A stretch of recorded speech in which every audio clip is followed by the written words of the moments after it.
माननीय सांसद अभय कुशवाहा जी, माननीय विधायक जनाब हाजी इजहार एसपी साहब जी, माननीय समस्तीपुर के विधायक तख्तरुल शाहीन जी, एमपी राज्यसभा संजय यादव जी, पूर्व विधायक दिलीप यादव जी, माननीय विधायक चंद्रहास चौपाल जी, जिला अध्यक्ष मिथिलेश दास जी, पूर्व मंत्री श्री ललित यादव जी, पूर्व प्रमुख दीपक कुमार सुमन जी, प्रखंड अध्यक्ष भवानीपुर जमशेद आलम साहब जी, प्रखंड अध्यक्ष सुपौली अशोक कुमार मंडल जी,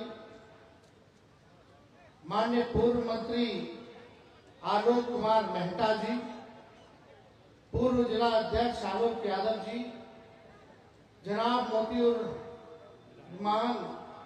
रहमान पूर्व मुखिया जी, इशरत प्रवीण जी, मोहम्मद शमीम जी, मोहम्मद सनर आलम साहब जी, मोहम्मद तबरेज आलम जी, नजरुल हसन जी, मोहम्मद फैज आलम साहब, राजेंद्र राम जी, राजू जी, मंजू अग्रवाल जी, माननीय विधायक रेखा पासवान जी, पूर्व महिला आयोग की सदस्यता प्रभावती माझी जी, अनवर आलम साहब जी, अमोद मंडल जी, जागेश्वर मंडल जी, प्रदीप मंडल जी, अजय मंडल जी, अवधेश मंडल जी, मुकेश ताती जी और यहाँ मौजूद सभी जनप्रतिनिधि तथा रुपौली, भवानीपुर, बड़हरा, कोठी प्रखंड से आए हुए सम्मानित सभी हमारे बुजुर्ग, माताएं, बहनें, नौजवान, युवा साथी, सभी मतदाता जन का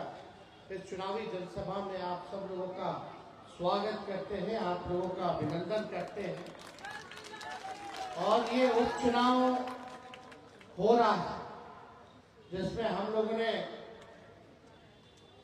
बीमा भारती जी को प्रत्याशी बनाया है इंडिया गठबंधन से, महागठबंधन से। आप सब लोगों ने 20 के चुनाव में इन्हीं को विधायक बनाया था, लेकिन इनके साथ लगातार पार्टी के लोग, सत्ता में बैठे लोगों ने नाइंसाफी, व्यक्तिगत हमले किए गए, केस मुकदमा, पिता, इनके पति हो, ससुर हो, बेटे हो, फर्जी केस में लगातार जो फंसाया गया। पार्टी में अपने सम्मान के लिए, अपने अधिकार के लिए लड़ती रही, लेकिन इनको जिस पार्टी में पहले थी न सम्मान मिला न इनको अधिकार मिला। और जब सही समय आया भाजपा की सत्ता को गिराने के लिए, एक सेकुलर सरकार बनाने के लिए, तो बीमा भारती जी ने राष्ट्रीय जनता दल और इंडिया गठबंधन का साथ देने के लिए कुर्बानी देने का काम किया और इस्तीफा देने का काम किया, और हम लोगों ने अपनाया। और आज चुनाव इसी वजह से हो रहा है कि बीमा जी बेरोजगारी के खिलाफ थे, महंगाई के खिलाफ थे। आप देखिएगा जिस हिसाब से बेरोजगारी, महंगाई और जो लोग संविधान को, लोकतंत्र को खत्म करना चाहते थे, जो लोग आरक्षण विरोधी लोग हैं, बीमा भारती जी उनके खिलाफ अपने दल में भी, पूर्व में जिस दल में थी, और इस बात को लेकर के लड़ती रही। अंतोगत्वा आपने देखा होगा, फिर से जब चुनाव हुआ तो इनके बेटे को फिर से फर्जी मर्डर के मुकदमे में फिर से फंसाने का काम किया। हम ज्यादा कुछ कहेंगे नहीं इस मामले में। जनता जो है वो मालिक होती है और मालिक को न्याय करना है। और अब आप लोगों के हाथ में है कि आप लोग जो है अति पिछड़ी की बेटी को न्याय देते हैं या नहीं देते।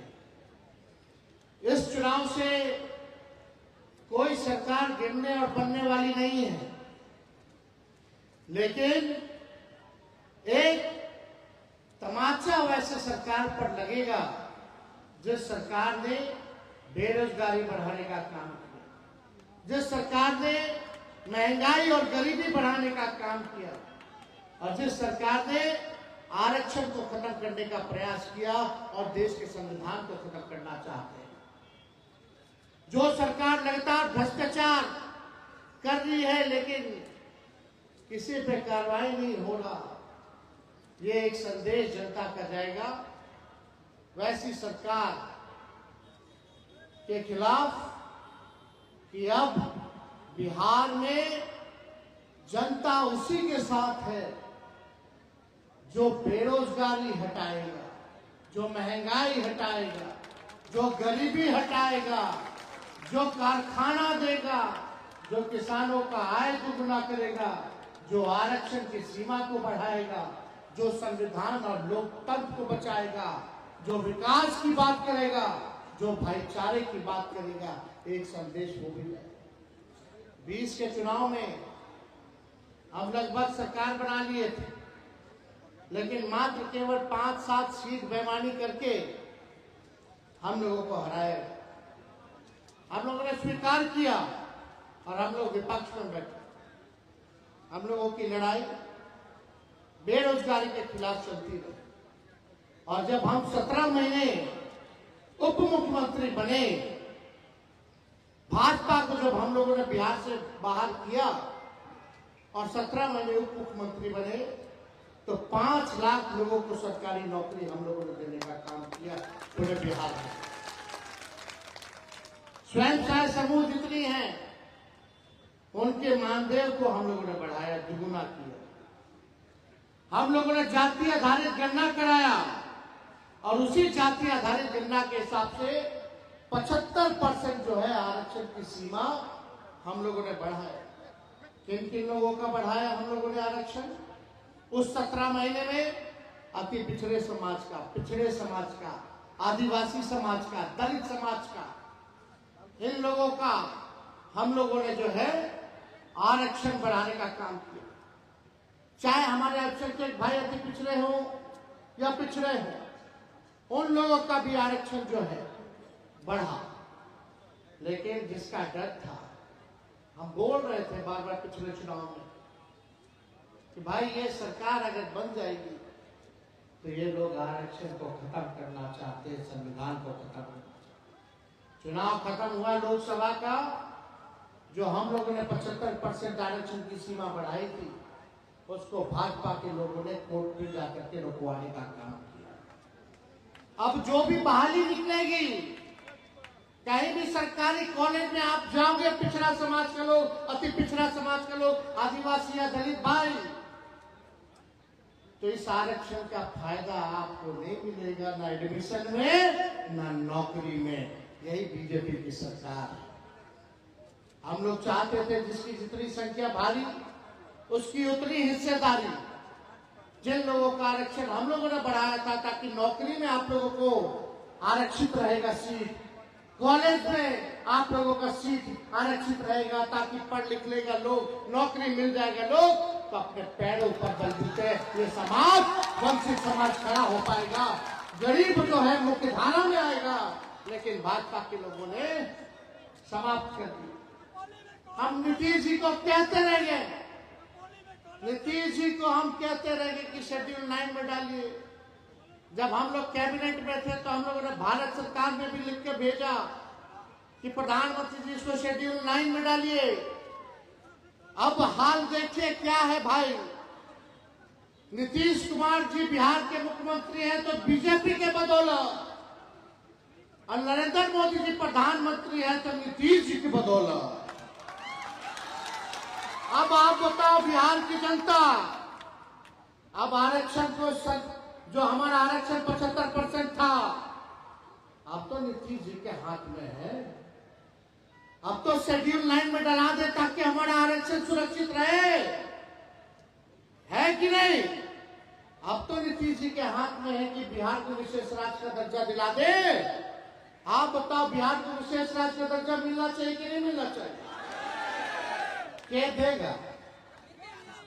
अब तो नीतीश जी भी दोनों जगह सरकार में है, खाली मांग करते हैं कि हमको भी चाहिए विकास, हमको भी विशेष राज्य का दर्जा चाहिए। आप तो आप ही देने वाले हैं।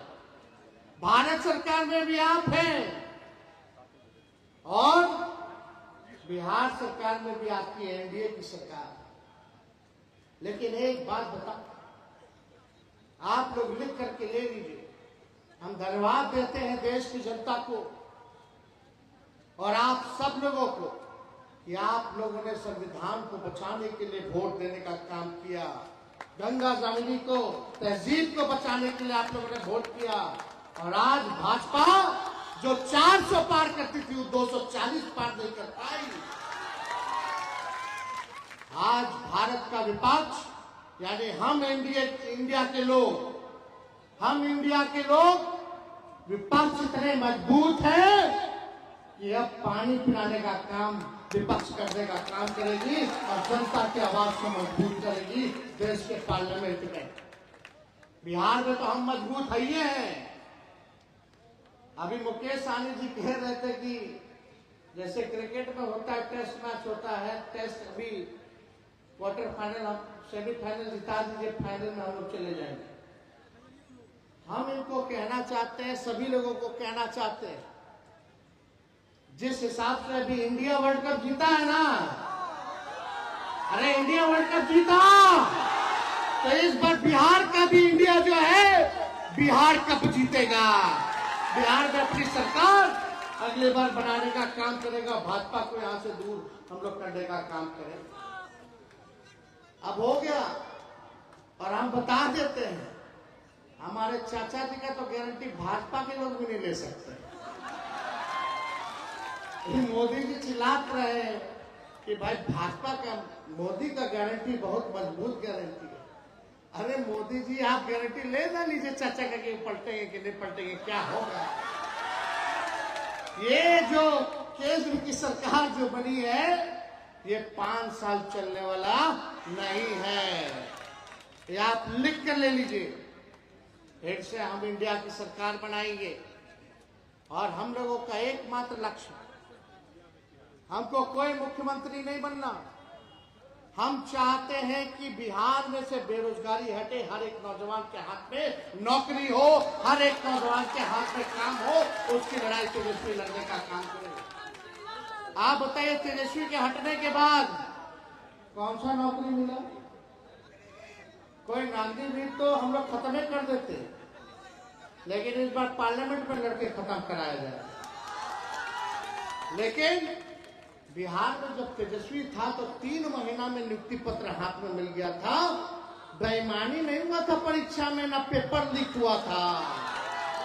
तेजस्वी के हटने के बाद शिक्षक वाला बहाली का पेपर लीक किया, उसके बाद नीट भी पेपर लीक कर दिया। तो क्या चक्कर है? पकड़ाया के भाजपा का लोग, जनता दल यूनाइटेड का लोग पढ़ा रहे है कि नहीं? लेकिन अभी बहाली नहीं निकला। हम 5 लाख नौकरी तो दिए, लेकिन 3 लाख नौकरी हम प्रक्रियाधीन भी करके आए।